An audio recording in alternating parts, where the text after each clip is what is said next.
네, 안녕하십니까. 기후위기 특별위원회 소속 정의당 장혜영 의원입니다. 여러분께서는 영화 Don't Look Up을 아십니까? 만일 그 영화에서처럼 한 달 뒤에 혜성이 지구에 충돌하게 된다면 우리는 어떻게 행동하게 될까요? 지구의 파멸을 막기 위해서 필요한 일들을 찾고 적시에 이행할 수 있을까요? 아니면 영화 속에서처럼 우왕좌왕하다가 결국 파멸을 맞이하게 될까요?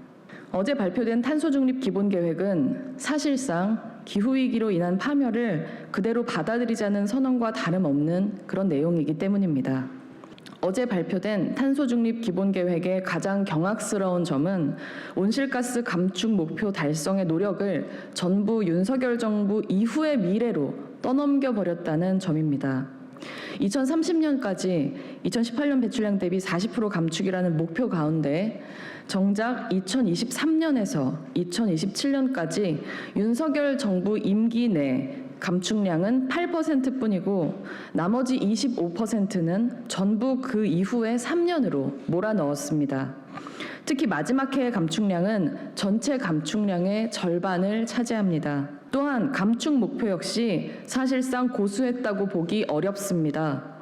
2021년 문재인 정부의 탄중이가 제시했던 NDC에서도 상용화되지 못한 탄소 포집 기술과 국외 감축분으로 밀어넣은 감축분인 10%를 빼면 실질 감축률은 30%에 불과한데 이번에는 탄소 포집 기술과 국외 감축분의 분량이 더욱 늘어 실질 감축률도 29.2%로 줄어들었습니다. 산업 부문에서 줄인 감축분을 대부분 탄소 포집 기술과 국외 감축으로 돌린 것입니다. 사실상 이 두 사업의 현재 실적은 전무합니다. 그야말로 물 떠다 놓고 비는 수준의 계획에 5천만 톤에 달하는 감축량을 떠넘긴 셈입니다. 윤석열 정부가 산업계의 이해에 완전히 휘둘리고 있기 때문입니다.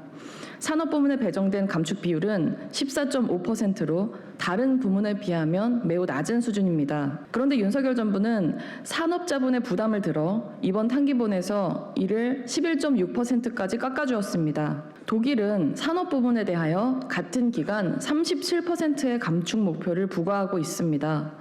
만일 대한민국이 독일만큼 산업 부문에 감축 의무를 부과했다면 우리는 2030 온실가스 감축 목표를 현행 40%에서 49%까지 끌어올릴 수 있었을 것입니다. 산업자본 밀어주기의 해악은 또 있습니다. 묻지도 따지지도 않는 대기업 밀어주기를 하느라 감세 정책을 남발한 탓에 기후위기 대응을 위한 재정 편성도 빈약하기 짝이 없습니다. GDP의 1%도 되지 않는 연간 18조 원, 5년 90조 원은 기후위기라는 유례없는 위기를 대처할 수 있는 금액이 아닙니다.